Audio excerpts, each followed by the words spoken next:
The unthinkable has officially happened, and the Trevon Diggs era in Dallas is over, cut short in a move that has sent absolute shockwaves through the entire NFL. The Cowboys have released their former All-Pro cornerback just days before the season finale, making the inevitable move far earlier and far more brutally than anyone expected. This isn't just a roster move, this is a seismic shift for the franchise, and the fallout is going to be massive. Welcome back to the channel, Cowboys Nation. I am still processing this, and I know you are too.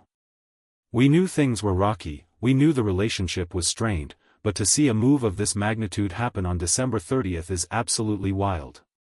We are going to break down every single angle of this story, why it happened, the salary cap implications, and what this disaster of a secondary looks like moving forward. Before we dive into the chaos, do me a massive favor, smash that like button and subscribe right now so you don't miss a single update on this breaking story. Let's get right to it. Trevon Diggs has been cut. Released. Let go. The Cowboys have decided to rip the Band-Aid off earlier than anyone anticipated. Most of us, myself included, looked at the situation and thought, okay, the writing is on the wall, but they'll wait until February or March. You don't usually cut a star player, even a disgruntled one, with one game left on the schedule.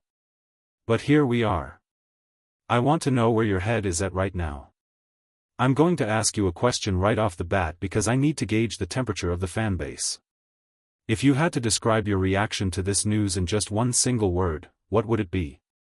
Drop that one word in the comments right now. My word? Surprised. And not because he's gone, I think we all knew that divorce was coming. If the Cowboys could have found a trade partner last offseason, Diggs would have been gone months ago. They couldn't move him then, so we were stuck in this awkward marriage. But I am genuinely shocked by the timing. Why now? Why not let him finish the season, play that final game, and handle business in the offseason? It feels personal. It feels like a statement. It feels like the front office looked at the situation and said, we are not doing this for one more day. They had one game left. I fully expected them to just let the clock run out on the season and make the move in the spring. So, what happens now? Because this isn't a standard off-season cut, the process is a little different. Since we are past the trade deadline, Trevon Diggs is technically subject to waivers. This is rare for a player of his caliber, but those are the rules of the road this late in the year. If another team claims him, they inherit the remainder of his contract. But let's be real about the money here, the only thing that really matters for a claiming team is the roughly $530,000 he is owed for the rest of this regular season. That is peanuts for a playoff contender looking for secondary help. If a team claims him, they also pick up the rest of his future contract. But here is the kicker for Dallas, there is no more guaranteed money left. The injury guarantees are gone. The savings for the Cowboys don't actually change whether they cut him now or in March. By making this move, Dallas clears about $15.5 million in real cash and opens up roughly $12.56 million in salary cap space for next year. That cap space was going to be created regardless. The only difference is that by doing it now, the Cowboys are bypassing the post-June 1st designation option. Honestly, I don't think they cared. The difference in savings was minimal, and the front office clearly valued moving on immediately over saving a few extra pennies on the cap sheet or dragging this out. Even if a team claims him, the savings for Dallas would be less than $1 million. The per-game roster bonuses don't really impact the cap significantly at this stage, we're talking about less than $60,000. So the financial motivation wasn't the primary driver here, this was about culture and ending a toxic relationship. This brings us to the most important question of the day. We have to settle this right now in the comments. I want to hear from every single one of you. Here is the question of the day, was the Cowboys front office right to cut Trevon Diggs before the season ended? Type Y for yes if you think it was time to cut the cord and move on. Type N for no if you think they should have let him finish the year or tried to trade him in the offseason. I'm looking for a sea of Ys or Ns down there. Let me know what you think. Now, we have to talk about the elephant in the room. Why did this relationship implode so spectacularly? This wasn't one bad week. This wasn't one bad game. This has been a slow-motion car crash for over a year. The reporting coming out of the Star paints a picture of a complete breakdown in trust between the player and the organization. We heard the rumors about him being late to meetings. We heard the whispers about him not doing what he was supposed to do behind the scenes. And frankly, the tension has been visible. Remember the friction with the coaching staff? The rumored issues with offensive coordinator Brian Schottenheimer? It all adds up. It feels like there was a final straw event recently. I am willing to bet that something specific happened in the last 48 hours, whether an argument, a missed assignment, or a blown-off meeting, that made the Cowboys say, "We are done." The organization has been taking subtle shots at him for a while now. Remember the press conferences in Oxnard? They were openly critical of how he handled his rehab the first time around. They even docked his pay because he chose to rehab away from the facility. Then, when he tweaked his knee again this year, the report surfaced that he wasn't hitting his rehab targets.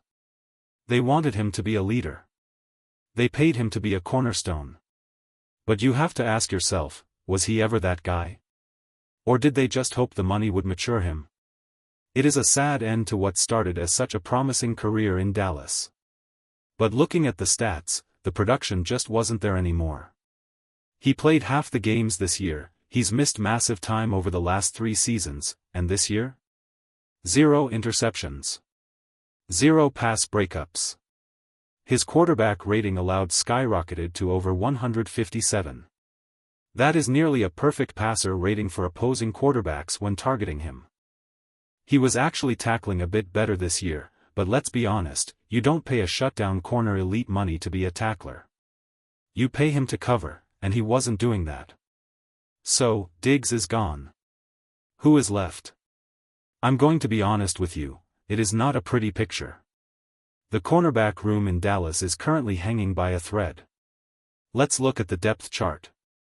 DaRon Bland is currently on injured reserve and out for the season. We all hope he bounces back healthy next year, but if he can't stay on the field, we are going to be having this exact same conversation in 2026 regarding the fragility of this unit. Then you have rookie Trevon Diggs. He has a ton of potential, but he is currently sitting in concussion protocol. That is a major concern. Who does that leave to play actual snaps? You are looking at Reddy Stewart holding down the nickel. You have Kalen Carson, but he is nursing a hamstring injury. You have Tarek Bridges, who has been okay but is still learning. And then on the practice squad, you have Zion Childress, who is really more of a safety/nickel hybrid than a true corner.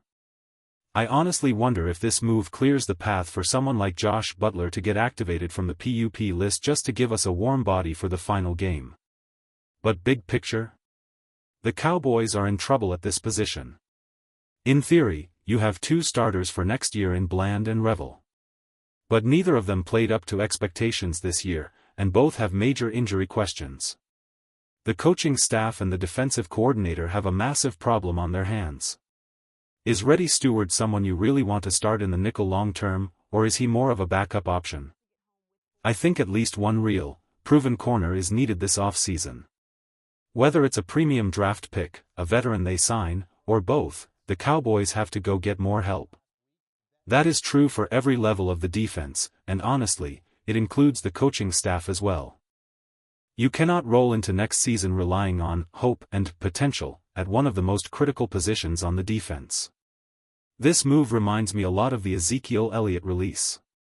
It's emotional, it's a fan favorite leaving, but the production simply didn't match the price tag or the headache anymore. With Zeke, the decline was physical.